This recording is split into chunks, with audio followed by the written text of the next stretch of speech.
Okay, guys, welcome to the next podcast. I think this is the 5th podcast for Woodford SSC. It's been obviously a while since I've done one. The reason why we opened up the gym, been quite busy, and just everything's been pretty full on. Thank you for your patience. I've had a lot of emails for guys writing in wanting me to do a podcast. Obviously, they're very busy. So obviously today I'll go through a few things, what's been happening, keep you guys up to date with everything that's going on at the Performance Centre. First of all, I want to thank everyone for coming down to the opening, which was probably about 4 weeks ago. It was a massive night for my company, a massive night for myself personally and for my staff.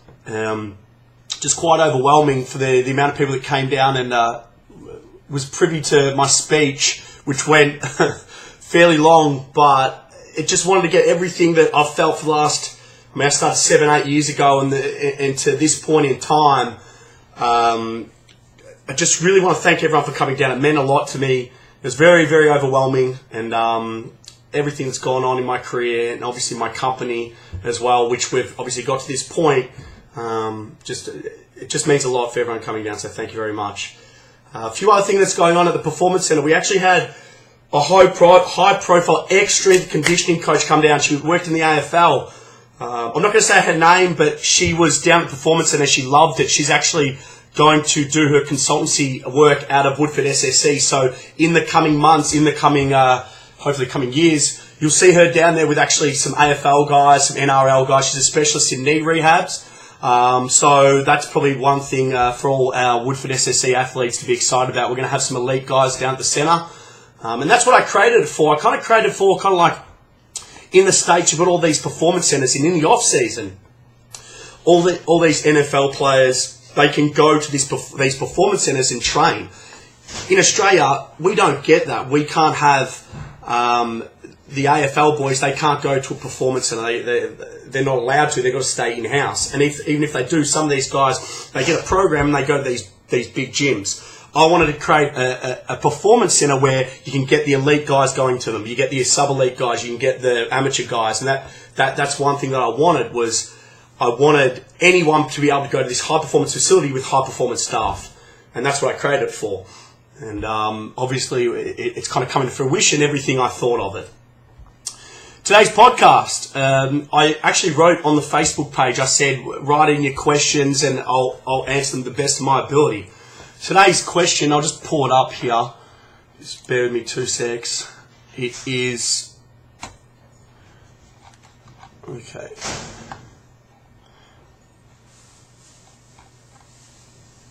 Okay, so here it is here. It was sent in by Shona McKean. The value of strength training with sport-specific movement versus standard versions of squats, leg presses. This is quite a big topic in terms of sports specificity and what I believe in, and how to train an athlete, and what's the best way to train an athlete. And the thing which you guys got to understand is you can have one athlete, 10 different coaches, and those 10 different coaches have all different methodologies. I'm talking about do they squat, do they deadlift, do they do bilateral work, do they only do unilateral work? Do they do Olympic lifting? Do they do some form of ballistic movement, explosive movement? Those 10 different methodologies, they can all program differently, but all end up to the same goal, which is performance, which is whatever the athlete needs. So you've just got to understand sports science and applied strength and conditioning is about how you interpret those fundamental sports science principles and how you apply them. That's all it is. It's about how you, as a coach, apply those theories into a practical application. That's the great thing what we do. Remember, what we do is half art, half science. You can never ever take the art away. And the thing about uni is they don't teach you the art of being a strength coach. They don't teach you the art of being a coach. And you know how you get it? It's by going and practically applying what you learn. It's about actually going out there and getting your hands dirty and coaching. And that's the biggest thing is kids in Australia, they do this degree and they've got all this theory, yet they can't apply it. To me, it's useless. I get all these kids, these kids who go for internships, and they're on their resume, they've got no coaching experience yet. they've gone in for evidence-based practice. They've published literature articles. They've published articles on sports science. To me, that's useless. I don't care about that. That's great knowledge, but in terms of coaching ability, you're no good. So for me, one thing I look at with these guys who send me resumes through is the ability to coach, the ability to communicate, the ability to get the most out of the athlete. And that's one thing that for all those exercise science kids out there, and I know I've got a lot because a lot of kids, I get that many kids messaging me saying, I'm in third year, second year, what's my next step? I want to open up a performance center. How can I go best about it? I'm always willing to help you guys out. Is go get your hands dirty, go coach. And that could be even at a local gym. It doesn't have to be in a performance center. I was just lucky, man. I built from nothing. 15, 16 months ago with my ex-girlfriend, if you're listening out there, I'm sure she's going to watch this, hopefully, Jessica Pickett, who started this whole thing with me. We literally started from the bottom. We had nothing. I could even barely pay the $150 rent. And I started from nothing and built my way up. So just start at the lowest level. Start with general population clients. What do they want? They want fat loss. They want muscle gain. They want to jack their metabolism up. And train them like an athlete. Coach them like an athlete. Stop thinking you're a personal trainer and let the science guide you. You're a strength scientist. Personal training is outdated. It's done, in my opinion. What you've got to start looking for is the science behind exercise, the science behind human performance. My hand actions. So that's one thing that you guys got to remember. Now, in going back to the question, I go on tangents. Going back to the question, always remember what you're training for.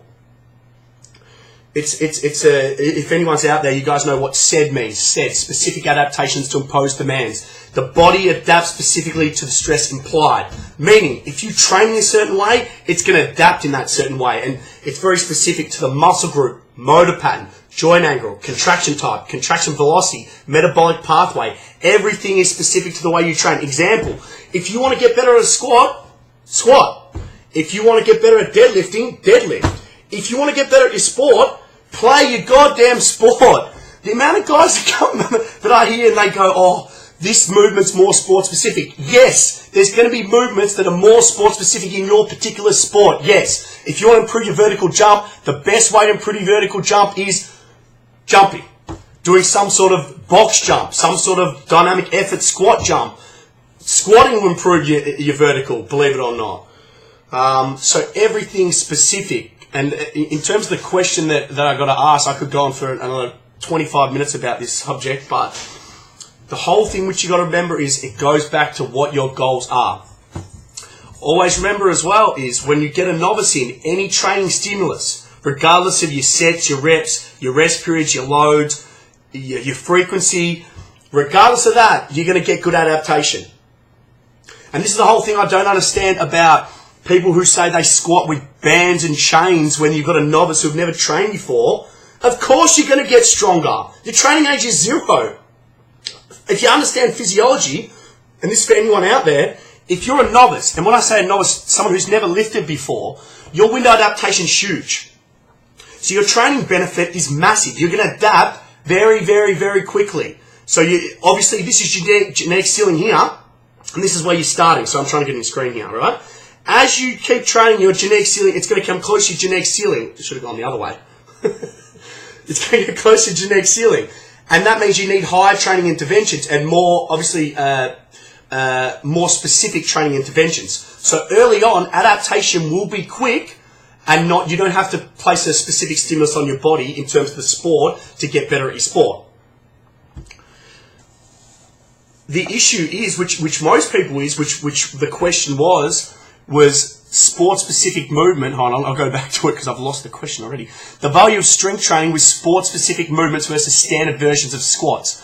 So, I mean, guys go to the gym and what they might do. Example, let's give an example out. You're a baseball player. One of my strength coaches, my assistant, Nick Rossell, who, when I first met the kid, really had no idea about training in terms of performance training. And he's quite a good baseball player. And what I've seen over the journey since I kind of taught him this, the kid cleans, he squats heavy, he deadlifts heavy. He's an athlete. He's a strength power athlete. A baseballer is a strength power athlete. And the perfect example is you get a baseball player in and they get a heavy club, and what they'll do is they'll swing with a heavy club. And I get the question all the time, is it right to load the skill? No. Now, just bear in mind, this is my methodology. This is what I believe in. Okay, I don't think loading the skill is the best idea. Now, let me just give you a reason for it. One, it's going to change your biomechanics. Two, it's going to change your motor patterning. It's going to create what we call negative motor patterns. Now, negative motor patterns is inefficient motor patterns. Remember, your CNS drives and controls muscle contraction in the most efficient way. Now, you're coming to Woodford SSC to develop the physiological qualities, your physical qualities involved in the sport. One, to improve your ability to perform the skill. Two, reach your physical threshold, so reach your physical point. Obviously, get better physically. Okay, you don't come to me for the skill-based training. We are separate. There's a physical component and there's a technical tactical component. Now, you integrate the two, you make a total athlete. Now, is sport-specific training important? Yes, we need to mimic the physiological demand. Yes, we need to do high-strength, high-power work, depending on the sport. But no, you don't load the skill in the gym. There's no benefit to it.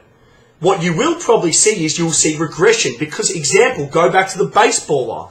If you load a heavy baseball club and you're swinging with that club, all I can see out of it is you're going to create negative motor patterns and you're actually going to get slower.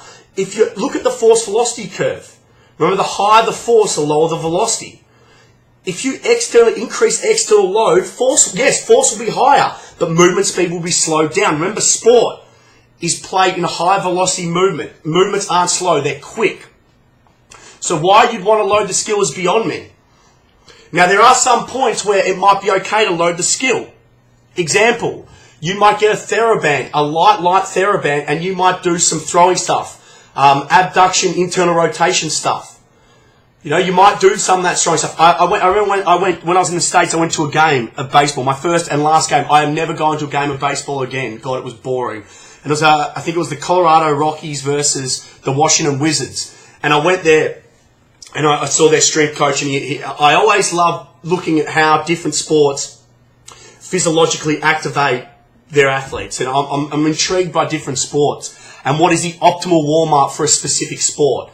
And I saw how they were warming up their athletes, and what they got their players to do was TheraBand or elastic band, and they were just doing heaps of this stuff. Internal rotation, they were doing heaps of abduction, external rotation, just warming up that glenohumeral joint, because the big thing about baseball is a lot of athletes have lax shoulders, especially for baseball or throwing athletes. I used to work with the water polo team at the VIS. A lot of them had lax shoulders because of that movement here. And they're not structurally stable through their posterior shoulder girdle. So it's really important we tighten up their rotator cuff, their shoulder capsule. So in that instance, is it okay to do some sort of sport-specific movement? Yes, because you're not loading it to a certain point. You're not making it heavy enough to change their biomechanics. And that's a really important factor. Don't load them heavy enough to change their biomechanics. Now, you might say, actually, here's a good example. They say on any sled sprinting, don't load it to, I think, 20 to 30% over their body weight. Why? Because it changes their sprinting mechanics. Remember, the reason why they come to performance coaches is to make, A, increase explosive force generating capacity athlete, but number two, to make the athlete more efficient at their sport. Now, if you load it too heavy, you change their running mechanics. If you change the running mechanics in a field-based sport, you're going to make them less efficient at their running mechanics. You're going to make them slower. It's a domino effect. Okay, so let's go back to Woodford SSC methods. Let's go back to why I believe Woodford SSC, my company, works so well. We train basic fundamental motor patterns. Basic fundamental, and when I say by that, we coach basic squat, deadlift, clean, snatch, jerk. Okay, the basic fundamental movements that challenge the nervous system and increase explosive force generating capacity. And we overload it. Remember training, and this is something that I get all the time, is I get it probably about, at the moment, probably 10 to 15, 20 emails a week to my Christian account asking me questions about, I got this program from online. What do you think of it? I got this highly advanced program. What do you think of it? Guys, strength and conditioning, even general population training for fat loss, weight gain, it's basic. Our job isn't that hard. It's about applying a stress, allowing rest, nutrition, recovery, and the body adapts and increasing capacities. For the life of me, you get all these people, and I see it all the time, and they have these highly advanced strength and conditioning programs. When I say highly advanced, they do contrast loading, they do trisets, they do bands and chains, they do cluster sets, they do all these advanced movements and all these advanced systems when they can't even do the basics right. The basics win out for me. And a lot of people challenge my methods because they go, oh, it's too simplistic. Woodford SSC is too simplistic. Simplistic works. Example, 5-3-1. Wendler's 5-3-1. That works. It's just applying basic overload. That's all it is. That's all it is. Applying basic overload, allowing rest and recovery, and your body adapts, and it gets stronger. And that's the whole thing which I never understood. When I came back to Australia, and what I saw in America, and also in Australia as well, don't get me wrong, was just basic neuromuscular overload. Apply stress, allow rest and recovery. Stimulus, fatigue, recovery, adaptation. And that's how the body goes through. Now, for most of our guys, for most athletes in general, they might not be strong enough for a highly advanced stimulus. They don't need it. A guy like one of my boys, a powerlifting, JP, who's actually working for us at the moment, he's an assistant strength coach, great kid. For a guy like him, you're probably going to have a highly advanced stimulus because he's very strong. He's very, what I like to call neurally advanced. He's got high levels of neural recruitment. His nervous system is very efficient. He needs a highly trained stimulus. Now, for a kid coming in, a footballer coming in, he's lifted for 4 years, in and out of a high-performance program. You've got to remember, training is going to be like this. It's going to be wave-like, up and down, up and down. It's going to be pretty much fitness fatigue, positive, negative adaptation, fitness fatigue. So you're going to have his strength level goes down sometime, his strength level comes up. And that's the whole thing is, which we do is, in terms of what we call sport-specific training. Yes, there's going to be training that's more specific than other times, but you've got to remember it all comes down to a periodization model. Early on in the off-season, pre-season, it's going to be more general focused training. It's not going to be very specific. High volume, low intensity. As we get closer to the season, training is going to get more specific in terms of the physiological demand. Try and get that one out. High intensity, low volume. The focus is more on strength, power, speed development than it is work capacity development, stuff like that. You got to remember, as it gets close to season, what's going to take over is the technical, tactical side of it. So the more specific training, then the physical preparation, then the strength, power, speed, work capacity. I've always believed integration is really important. You develop the strength, power, speed, agility, work capacity in the gym, and then you integrate it with the skill to make it sport specific. So you develop that strength, power, speed in the gym. Then you integrate it with the skill, and then you learn how to move with that new strength, power, speed, and it makes that specificity. Because in terms of the skill, you've got that specific muscle group, motor pattern, metabolic pathway. You integrate it together, you've got a total athlete. So pretty much the only true way of sport-specific conditioning is the skill itself, guys. There's nothing I can do in the gym that's sport-specific, 100%. Remember, we're always looking for transfer. You're never going to get 100% transfer. The only way you get transfer is the skill itself. For kids out there, remember, a squat isn't going to yes, it's going to give you the physical tools to make you a better football player in terms of your strength, your power, your speed. Is it going to give you a better kick? Is it going to make you better skill? No, not 100%. Never forget that. Always training's the most. Physical prep is secondary, the skill is first. Always remember that. Now, if you can understand that, and you can understand how important the skill is in terms of specificity, then you understand what true specificity is. For the guys out there who'll say, oh, there's more, but I can load this movement. I've put a weighted vest on, I've weighted a bat and I've swung a bat, or I've had a golf club, I've weighted a golf club and I swung that, and I've got better at this. Always remember your training age. Remember, maybe your body's adapted to that swing, and you're so efficient through that pattern there now because you've taught your body that pattern. That's why you perform. Performance has so many variables. There's not one factor that's greater than the other. There's 1,000 variables, and that's why myself, I get so personally upset when people just turn around and they go, oh, they ran out of legs in the fourth quarter, and it's the fitness coach's fault. Well, no, there's 1,000 other factors to performance than just fitness. There could be psychological, it could be technical, tactical. There's 1,000 factors, so that's why it annoys me.